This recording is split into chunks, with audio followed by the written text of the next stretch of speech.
There will be no quick video editing or flashy edits here, only useful practical information. And remember, the last point that we will consider is the most important. Enjoy the video. Have you ever looked at an apartment listing in New York City and thought, there's no way people are actually paying this much? Well, in 2026, that question is more relevant than ever, because for many Americans, renting an apartment in New York might be one of the worst financial decisions they can make right now. And before you get angry, stay with me until the end, because the final reason is the one most people completely ignore, and it could save you tens of thousands of dollars over the next few years. My name is Henry, and I spend way too much time thinking about money, investing, and why some financial decisions quietly destroy wealth while others build it. Now let's get into it. First, let's talk about the obvious problem. Rent prices. New York has always been expensive, but in 2026, many neighborhoods are seeing rents that would have seemed unbelievable just a decade ago. A basic one-bedroom apartment can easily cost $3,000 per month or more. In popular areas, that number can be much higher. And here's the issue. When a huge percentage of your income goes toward housing, it becomes much harder to save, invest, or build financial security. Many people move to New York expecting opportunity, but they end up spending so much on rent that they never get ahead financially. Now let's talk about the second problem, competition. The rental market is still incredibly aggressive. Good apartments often receive dozens of applications. Landlords can be extremely selective. Some renters are asked for extensive financial records, strong credit scores, and proof of high income. In some cases, people are even offering above the advertised rent just to secure a place. Think about that for a second. You're competing against hundreds of thousands of people for limited housing.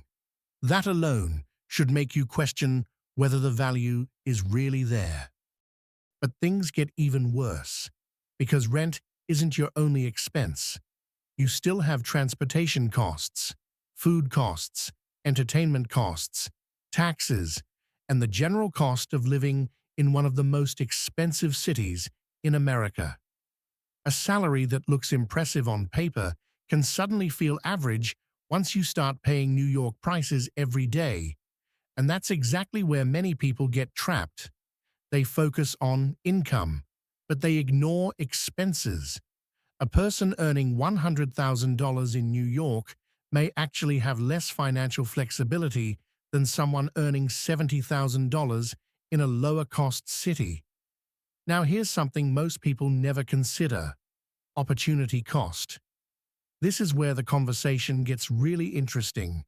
Every extra dollar spent on rent is a dollar that cannot be invested. Imagine paying an extra $1,500 per month just because you live in an expensive neighborhood. Over a year, that's $18,000. Over 5 years, that's $90,000. And that's before accounting for investment growth. If that money had been invested into diversified index funds instead, the long-term difference could be enormous. This is one of the biggest hidden costs of renting in New York. The money disappears quietly. You don't notice it month to month, but over time, it can dramatically impact your financial future. Now let's discuss another issue: remote work. A few years ago, living in New York made more sense for many professionals. The jobs were there, the opportunities were there, the networking was there. But in 2026, many high-paying jobs can be done from almost anywhere. You no longer need to pay New York rent just to access a good career. Some people are moving to lower-cost states while keeping similar incomes. That creates a powerful financial advantage. And now, we arrive at the biggest reason of all, the reason I told you to stay until the end. Lifestyle inflation. New York has a way of making expensive spending feel normal. The expensive apartment feels normal. The expensive restaurants feel normal. The expensive nights out feel normal.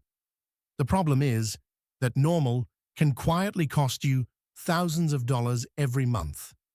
People often move to New York chasing a lifestyle, but they end up sacrificing long-term financial freedom.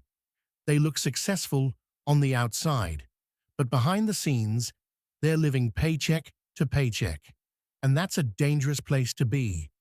Now, does this mean nobody should rent in New York? Of course not. For some careers, industries, and personal situations, it may still make sense. But the key is understanding the true financial trade-offs. Don't assume living in New York automatically means success. Run the numbers. Compare your alternatives. Think about what your money could be doing elsewhere. Because sometimes the smartest financial decision isn't about where you want to live today. It's about where you want your finances to be 10 years from now. If this video helped you think differently about money and housing, hit the like button and subscribe. I break down personal finance, investing, and wealth-building strategies every week in a way that actually makes sense. And remember this, a high-income city doesn't automatically create wealth. Smart financial decisions do. Thanks for watching, and I'll see you in the next video.